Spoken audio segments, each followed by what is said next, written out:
മദ്രസകൾക്കെതിരായ നടപടികൾ ശക്തമാക്കി ഉത്തരാഖണ്ഡ് സർക്കാർ. 170 മദ്രസകളാണ് സമീപ ദിവസങ്ങളിൽ സർക്കാർ അടച്ചുപൂട്ടി സീൽ ചെയ്തത്.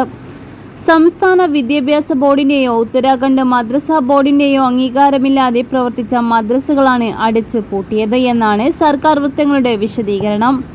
എന്നാൽ മുസ്ലിം സ്ഥാപനങ്ങൾക്കെതിരെ ആസൂത്രിത ആക്രമണമാണ് നടക്കുന്നത് എന്നാണ് ഇമാമുമാരും മദ്രസ ഭാരവാഹികളും പറയുന്നത്.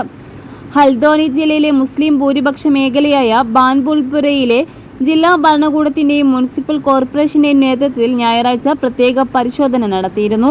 മദ്രസകളുടെ രജിസ്ട്രേഷൻ അടക്കമുള്ള കാര്യങ്ങളാണ് സംഘം പരിശോധിച്ചത്. ഇതിൽ പല മദ്രസകൾക്കും രജിസ്ട്രേഷൻ ഇല്ല എന്ന് കണ്ടെത്തിയെന്നും 7 മദ്രസകൾ സീൽ ചെയ്തെന്നും ഉദ്യോഗസ്ഥർ പറഞ്ഞു.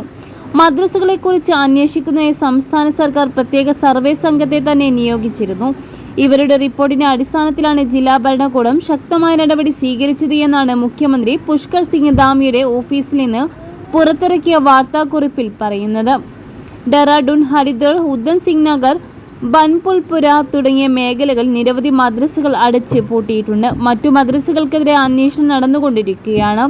വിദ്യാഭ്യാസത്തിന്റെ പേരിൽ കുട്ടികളെ മൗലികവാദ ചിന്തകളിലേക്ക് നയിക്കുന്ന സ്ഥാപനങ്ങൾ സംസ്ഥാനത്ത് അനുവദിക്കില്ലെന്ന് മുഖ്യമന്ത്രി പുഷ്കർ സിംഗ് ധാമി പറഞ്ഞു. മദ്രസകൾ അടച്ചുപൂട്ടിയത് ചരിത്രപരമായ ചുവടുവെപ്പാണെന്ന് മുഖ്യമന്ത്രി പറഞ്ഞു.